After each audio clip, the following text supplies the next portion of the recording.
Hello à tous, c'est Lauriane du blog Marathon des Langues. J'espère que tu vas bien et que tu es plein de motivation parce qu'aujourd'hui je vais vous dire qu'est-ce qu'un vrai marathonien des langues. C'est une question qu'on me pose souvent et donc je vais y répondre tout de suite. Alors, un marathonien des langues, c'est quelqu'un qui a vraiment envie de réussir avec son objectif de parler une langue étrangère.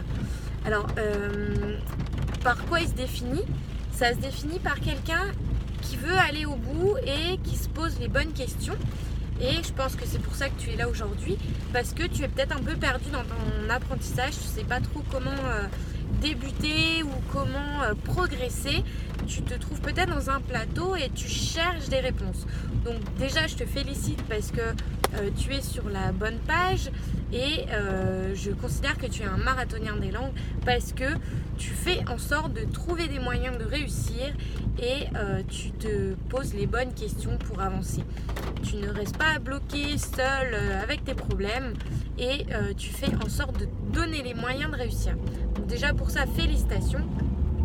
Et je voulais ajouter que ce n'est pas parce que tu as arrêté ton apprentissage pendant une période, tu es un vrai marathonien si tu le reprends et que tu fais en sorte de ne pas l'abandonner ou que tu réorientes tes objectifs. Par exemple, si vous avez par exemple débuté dans l'anglais et qu'au bout d'un certain temps vous avez arrêté et vous dites mince, j'ai abandonné mon objectif, je ne suis pas un marathonien, je ne suis pas un champion des langues, mais en contrepartie vous êtes quand même réorienté dans une autre langue, par exemple dans l'espagnol.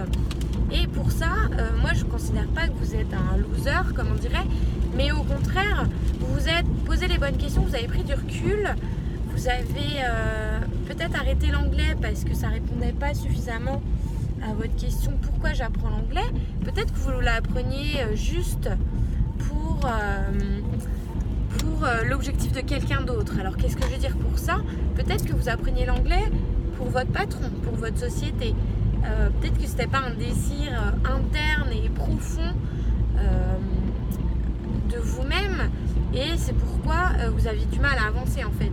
Et si vous êtes réorienté par exemple dans l'espagnol ou n'importe quelle autre langue, je prends l'espagnol pour l'exemple, parce que c'est une langue qui vous parle plus, avec laquelle vous avez plus d'affinité, vous avez un objectif beaucoup plus profond avec l'espagnol, alors c'est pas grave d'avoir abandonné l'anglais.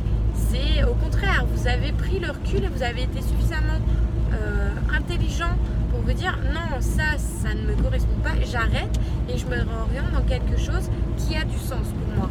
Et c'est là où je veux en venir, c'est que souvent beaucoup de personnes abandonnent ou se sentent un peu perdues avec les langues parce qu'en fait l'erreur du début c'est de ne pas avoir choisi la langue pour soi, de ne pas avoir suffisamment creusé le sujet du pourquoi j'apprenais cette langue.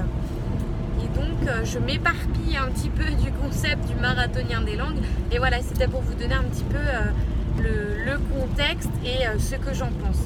Mais si vous voulez rejoindre la communauté des marathoniens des langues pour vous soutenir, pour aller au bout de votre projet, pour vous poser des questions, pour se motiver entre nous, alors n'hésitez pas à liker la page Marathon des langues et donc on se fera un plaisir d'échanger avec vous et de se donner plein de conseils pour réussir et aller au bout de l'objectif et bien sûr devenir un vrai marathonien des langues.